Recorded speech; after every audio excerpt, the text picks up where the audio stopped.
The head of a major pharmaceutical distributor apologized in Congress Tuesday for doing too little to stop the shipment of millions of prescription opioid painkillers to 2 West Virginia towns. Cardinal Health Executive Chairman George Barrett testified, along with 4 other drug executives who are accused of flooding small towns with powerful prescriptions. With the benefit of hindsight, I wish we had moved faster and asked a different set of questions. I'm deeply sorry that we did not. Today, I'm confident that we would reach different conclusions about opioid orders from those 2 pharmacies.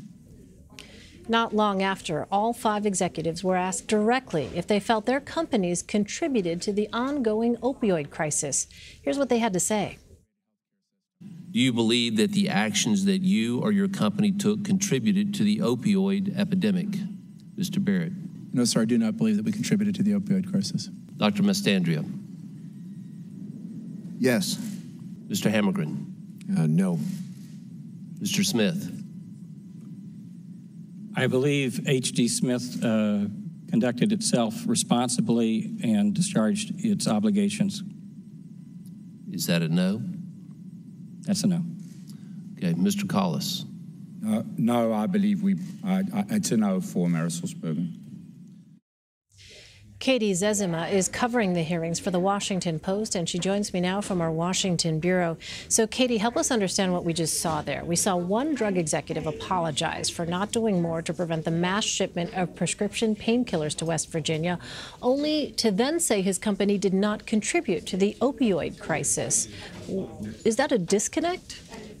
Well, I think what they're trying to do is kind of draw a very, very fine line. You know, the 5 distributors basically said that they wish that they had acted sooner. They wish that they had looked at these suspicious orders more carefully. And kind of what the head of Cardinal Health said is, you know, he apologizes for not doing more to flag these suspicious orders. You know, what the executives answered in terms of whether their conduct contributed to the opioid crisis is quite a bit different. The one company they answered yes is Miami Lucan. They're a small manufacturer, but they also sent millions of pills into West Virginia. So, you know, they're answering two different things, and they are the only ones who did, you know, apologize or admit that they may have some responsibility. Well, each of these executives laid out the steps their companies have taken to help fight the opioid crisis. What have they done so far, and has it had any effect? Well, what these companies said they have done is put in place stricter monitoring programs. So what has happened is when they are required by the DEA to flag suspicious orders, and suspicious orders to pharmacies can be, you know, huge amounts of painkillers that are going into these pharmacies. What happened from about 2006 to 2014 was these pharmacies in West Virginia got millions and millions and millions of opioids, you know, millions of opioids in towns of 300 people or so. In what they said they should have done was flag them as suspicious a little bit earlier. So what they said they've done now is put more strict guidelines in place, that they've attempted to really kind of crack down and pay more attention to these suspicious orders, and that the number of opioids going to pharmacies has dramatically decreased. Well, what steps are they taking moving forward to combat the opioid epidemic in the U.S.? So these companies say that what they are doing is, you know, trying to do things like provide naloxone, which is a drug that reverses opioid overdoses. That they're you know, working with health providers. That they're, you know, much stricter about looking at their orders and putting up flags for suspicious orders.